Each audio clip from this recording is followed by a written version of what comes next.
Hello anh em, chào mừng anh em đã trở lại với channel của mình là Khanh. Tiếp nối các video hướng dẫn lần trước thì ở trong tập này mình sẽ chỉ cho anh em cách lúp switch, bao gồm cả cách mở switch nè, cấu tạo của switch và các điểm cần lúp. Đầu tiên là cái phần nhàm switch. Thì ở đây mình có ba loại là Acco V2, Acco V3 hay còn gọi là Custom Switch, Acco CS á. Với lại một dòng là Acco V1 là đời đầu tiên của Acco. Thì ở đây cái dòng thứ hai với cái dòng thứ ba nó đã cải tiến, nó sử dụng cái vỏ housing gọi là clamshell. Còn cái đời thứ nhất nó sẽ sử dụng cái vỏ housing là loại 4 pin. Thì cái clamshell nó khác 4 pin như thế nào? Cái loại 4 pin nó sẽ có bốn cái chân nó móc vào bốn cái phần nhàm ở trên cái board. Phần này là phần top nè, phần board, phần stem. Ở trong dưới cái stem là cái lò xo, xíu nữa mình mở ra các bạn sẽ thấy. Thì đó, cái này nó sẽ có bốn cái chân móc vào trong bốn cái nhàm, và bốn cái chân này nó riêng biệt với nhau. Còn đối với cái loại clamshell á, nó cũng sẽ có bốn cái nhàm, hai nhàm mỗi bên. Nhưng mà cái phần chân móc vô á, nó sẽ làm thành nguyên một cái lá lớn luôn, giống như là hai cái chân của cái loại 4 pin á, nó nối vào với nhau, xong rồi nó móc vào, nó có một cái thanh ở giữa nữa nè. Thì cái phần tiếp xúc của cái này nó rất là lớn, và nó cũng sẽ có một cái ưu điểm á, là cái này nó chặt hơn, và cái nhược điểm của nó sẽ là khó mở hơn. Tuy nhiên là khi mà anh em mở ra mở vô nhiều ở cái loại clamshell này á, nó sẽ ít bị rơ. Thì như anh em cũng đã thấy, nó là một cái nhàm đúng không? Nếu mà mình mở, mình phải đẩy ngược cái nhàm lên thì nó mới bung ra. Thì đối với cái loại clamshell này á, nó sẽ gài vô rất là chắc. Còn tuy nhiên với cái loại 4 pin á, khi mà anh em đẩy cái chân ra, nó sẽ có một cái xác suất, một vài con nó sẽ bị, vì cái chân này của nó nó rất là nhỏ và nó mỏng, nên là khi mà anh em đẩy ra, nó sẽ tạo một cái vết hằn ở trên đây. Nó sẽ khiến cho cái chân nó không thể hồi lại được, mà cái nhựa chỗ nó giãn ra luôn rồi, hoặc thậm chí là nó dễ bị gãy cái chân này lắm. Thì nó khi mà cái chân nó không có bập dính vô trong cái bottom như trước nữa, thì nó sẽ tạo ra một cái độ rơ cho top với bot, nó sẽ trượt, nó lắc với nhau như vậy nè. Thì khi đó nó sẽ khiến cho con switch của mình bấm nó sẽ bị lạo xạo hơn, và nó sẽ có hai cái tiếng một lúc, là mình ấn xuống cái keycap nó đi xuống, mà nó đẩy cái top nó dập vô trong cái bot một lần nữa, nó sẽ tạo ra thêm một cái tiếng hay gọi là cái tiếng tích tích tích tích tích. Và anh em hay gặp cái trường hợp này ở trên con Gateron Yellow, sẽ có khoảng xác suất là khoảng 2/10 con. Khi mà anh em mở ra, nó sẽ lắp lại, nó bị vậy, nó không còn chặt nữa, mà nó sẽ tạo ra thêm âm thanh khi mà gõ. Cái tiếng nó khá là khó chịu, nên là về sau mình chuyển qua mình sử dụng cái loại Jaywood Yellow, mà mình nghĩ là nó không bị, mà cái bệnh nó giống như là nó cố hữu cho cái dòng switch giá rẻ, với lại nó có cái top dạng trong vậy rồi, nên là cái loại clamshell này nó vẫn tốt hơn. Tuy nhiên là nó khá là kén người dùng trong cái việc gọi là trộn switch với nhau. Ranking switch, anh em chơi switch, anh em sẽ sử dụng bộ phận của con này mà lắp cho con kia. Có thể mình sẽ làm video về cái vấn đề này trong những tập tiếp theo. Ở phần này mình tập trung vào cái phần lúp switch thôi ha. Rồi, mình đã đi sơ lược về hai cái loại vỏ, thì nó cũng sẽ ứng với hai cái cách mở cũng như là cấu tạo của cái switch opener để mở từng loại riêng biệt. Thì đầu tiên mình sẽ sử dụng nhíp trước đi. Đây là một cái cách gọi là truyền thống. Thì đối với cái loại 4 pin đó, mình sẽ sử dụng một cái nhíp có thể là chân cong vậy và chân thẳng. Tuy nhiên là cái loại cong nó dễ sử dụng hơn, là anh em sẽ đưa vô, móc vô trong cái G nè, nó sẽ làm cái chân của nó sẽ làm một cái dạng hình côn như thế này để cho anh em có thể đưa cái switch, đưa cái móc vô đây, móc nó lên. Đó, anh em sẽ cho và hai cái đầu nhíp nhọn này vô nè. Lưu ý là mình sử dụng cái nhíp nhọn thôi nha, cái nhíp dạng đầu tù giống như vậy mình bỏ vô nó không được, tại vì cái đầu nó bự quá. Mình kiếm một cây nhíp nhọn nó hơi tù tí xíu thôi, không cần nhọn hoắt như mình vậy. Thì cái link mua cái bộ nhíp này mình cũng sẽ để trong phần mô tả cho anh em tham khảo. Sau khi mình bỏ vô á, mình sẽ khởi lên, nó sẽ nhấc ra một xíu nè. Đó, bên này nó bung lên một xíu rồi. Rồi mình qua phía bên cạnh mình cũng đẩy nó lên. Đó, sau khi mở xong cái con switch nó sẽ nằm ở cái trạng thái lưng chừng vậy nè. Rồi sau đó anh em sẽ lấy tay mình gỡ ra. Đó, mình lắc, mình lay nhẹ nó sẽ bung ra. Anh em tránh cái trường hợp là anh em mở rộng, mở mà nó bị bung lên rộng quá, thì khi mà anh em mở cái phía còn lại nó sẽ bung cái kết cấu ở trong ra. Tại vì mình khi mà đang lắp là nó đã tạo áp lực lên trên cái lò xo rồi, thì nếu mà anh em mở ra anh em không có giữ cái phần này lại nó sẽ búng cái kết cấu bên trong ra, thì nó sẽ văng cái top nè, cái stem với lại cái lò xo ra ngoài, thì mình phải đi kiếm khá mất thời gian. Rồi tiếp đến là cái mở cái loại clamshell này mình cũng sẽ áp dụng y chang cái phần cái 4 pin. Mình cũng sẽ cho cái nhíp vô, khử nó lên. Tuy nhiên với cái loại này thì nó móc vô khá là chặt, thì mình có thể sử dụng cái loại vít dẹp nè. Cái đầu nó sẽ cứng hơn và diện tích tiếp xúc nó lớn hơn, lấy mình bẫy ra. Đó, cái này tương đối là nó dễ mở hơn cái kia khi mà dùng nhíp. Khi mà dùng nhíp thì cái loại này nó sẽ dễ mở hơn nè. Và anh em cũng có thể sử dụng cái móng tay của cái ngón cái của mình, anh em bẫy vô. Đó, anh em nhớ là khi mà thao tác mình phải giữ cái đầu này lại, đừng để nó bung hết ra. Và nhiều khi anh em mở bên này mà không có giữ lại thì nó sẽ bị cái bên anh em mở rồi đóng vô lại. Tại vì nó tạo thành một cái thế dạng bập bên, nó mở bên này nó sẽ đóng bên kia.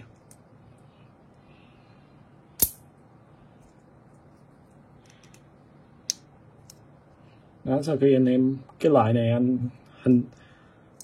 theo kinh nghiệm mình mở là nó không có cái trạng thái lên chừng như cái kia, mà nếu mà anh em mở bung ra là nó xúc ra luôn.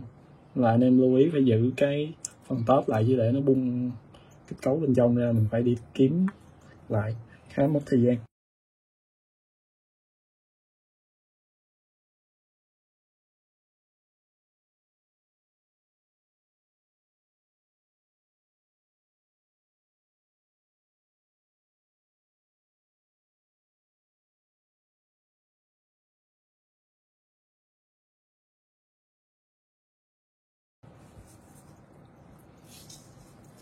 Ok, sau khi mở ra nó sẽ có 4 cái thành phần là cái bottom, đây là cái bot. Tiếp theo cấu tạo từ dưới lên đi ha, sẽ đến cái lò xo, cái stem,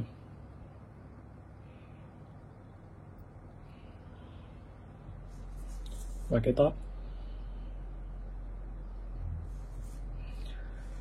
Thì cấu tạo của cái bottom nó sẽ có một vài điểm đáng lưu ý như vậy.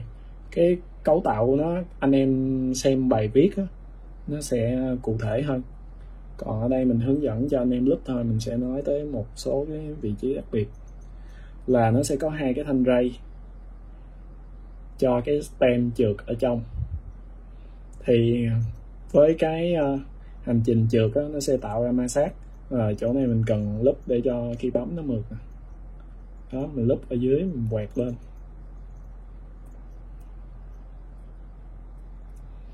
Ở dưới cái phần bottom housing này nó sẽ có một cái chỗ nữa gọi là cái stem hole. Thì thường á, là mình sẽ lúp quanh cái stem hole ở đây thôi, nhưng mà về sau thì mình cũng không làm nữa, mà mình lúp cái lò xo là được rồi, mình không cần quẹt cái stem hole. Tại nhiều khi anh em lúp cái stem hole vô tình anh em sẽ quẹt dầu lúp vô trong hai cái tiếp điểm này. Đối với cái dòng tắt tay, nếu mà anh em lỡ dính dầu vô đây á, thì nó sẽ giảm cái độ tắt tay của mình, cái gọi là cái khất á, nó sẽ giảm cái khất lại. Hoặc là anh em vô tình anh em thọt cọ vô trong cái stem hole này nè, nó cũng sẽ khiến cho cái lỗ stem này nó bị dính dầu và ở trong nó khá là khó vệ sinh, nên là mình thường thì mình không có lúp ở trong đó. Rồi tiếp đến là cái stem. Thì khi mà lắp xuống hai cái phần lồi lên nè, nó sẽ trượt trong cái rãnh này. Thì ở đây nó cũng là một cái vị trí ma sát, thì mình sẽ quẹt lúp ở đây. Còn đó, hai phía đối diện nhau. Ở đây á, cái mặt này nó sẽ cọ với lại cái phần top nè, mình cũng sẽ quẹt lúp ở hai cái mặt này. Nói chung là cái stem của mình sẽ lúp hết cả 4 mặt. Tuy nhiên ở hai cái mặt mà nó tiếp xúc với lại cái bottom á, anh em lưu ý là mình chỉ quẹt lúp ở trên cái mặt này thôi, tránh dây ra ở ngoài cái phần diện tích ở ngoài này. Một cái phần khác trên cái stem nó là cái chân. Thì vài anh em muốn cái hành trình đi xuống á, nó đầm, và đi lên nó cũng nhẹ, nó rít nó nặng hơn á, kiểu dạng mượt giống như bơ á, thì anh em lúp ở cái chân này. Tuy nhiên là mình không xài, tại vì nó liên quan tới cái việc kính áp suất. Tại vì cái stem này nó đi vô trong cái lỗ, thì nó sẽ có một cái khoảng hở để cho không khí đi ra. Thì khi mà anh em lúp vô cái dầu switch, nó sẽ làm kín cái không gian đó. Thì khi mà anh em ấn xuống cái không khí ở trong cái lỗ, nó đẩy lên, nó đẩy cái dầu lúp lên trên, nó sẽ tạo ra cái tiếng lẹt bẹt, giống như cái bích tông đi trong xi lanh đó. Một số anh em nếu mà khó hình dung thì anh em có thể hình dung là cái bích tông đi trong xi lanh. Nó cũng sẽ giảm ma sát, nhưng mà nó sẽ gây ra tiếng, tại vì nó kín. Nếu mà nó kín áp suất thì nó sẽ đẩy dầu lên dạng vậy á. Rồi một cái phần tiếp đến là cái phần top. Thì cái stem nó đi lên, nó sẽ nó sẽ ma sát với cái phần top ở cái mặt này.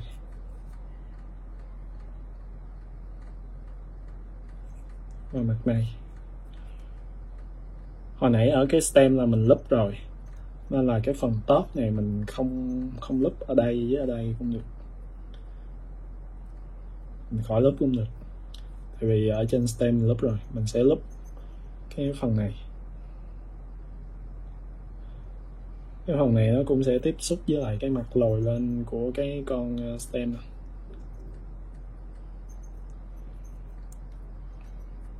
Đó, đi nó sẽ trượt, cũng sẽ trượt ở trong đây.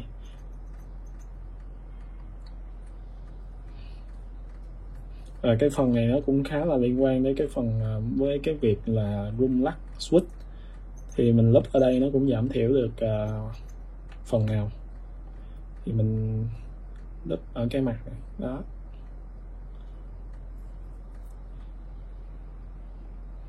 Và khi mà switch nó bung lên, nó sẽ đụng vô trong cái G này của cái top nè. Đó, đi xuống nó sẽ ra một âm, búng lên nó sẽ cho một cái tiếng đập với cái top là một âm khác. Thì để cho cái tiếng đập lên nó đầm hơn thì anh em cũng có thể quẹt lúp ở đây.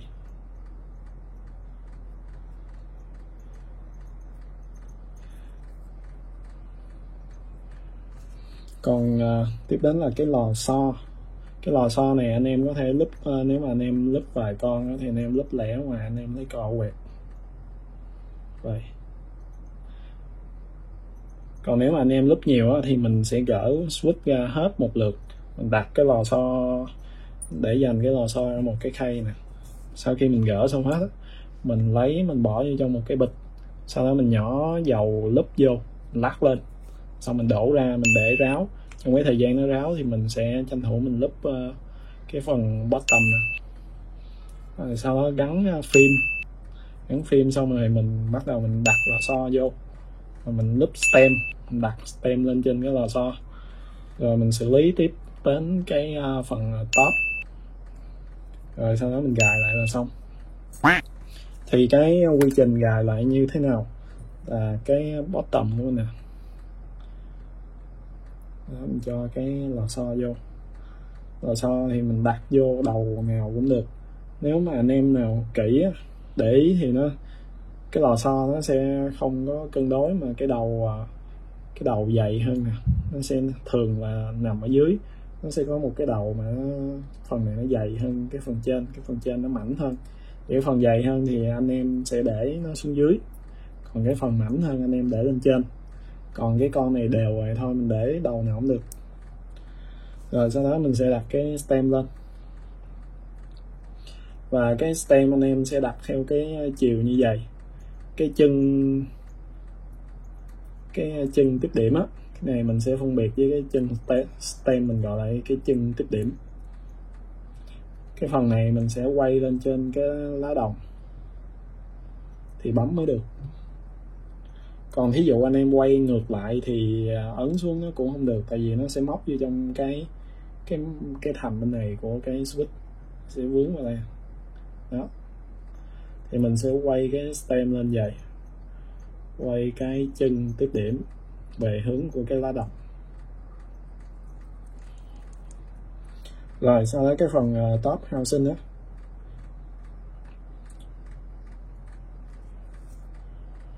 cái phần top housing anh em sẽ lưu ý cái phần bên này là cái mặt. Khi nào anh em cũng phải nhớ là cái mặt mà nó có cái GU nó gây cấn keycap á, thì cái mặt đó nó sẽ nằm ở bên phía cái lá đồng. Còn cái phần mà nó vát chéo nè là cái phần cho lỗ led, thì anh em để nó quay xuống nè. Cái không gian này là cái lỗ led nè, phần này là switch của mình, cái cơ cấu nhận tín hiệu nè, còn bên đây là cái không gian của cái lỗ led. Thì ở trên cái phần top nó cũng chia vậy. Cái phần này là cái GU gây cấn keycap là đây, là cái phần này. Thì cái phần G đó anh em sẽ quay lên trên cái phía nó đồng. Còn phần vát chéo mà nó có cái lỗ, cái rãnh ở đây á, anh em để xuống dưới. Mình lắp đúng như vậy thì gắn vào nó mới không bị hỏng switch. Ví dụ anh em quay ngược lại vậy mà anh em vô tình anh em ấn xuống á, nó sẽ không có đúng kết cấu. Và nếu mà anh em cố ấn xuống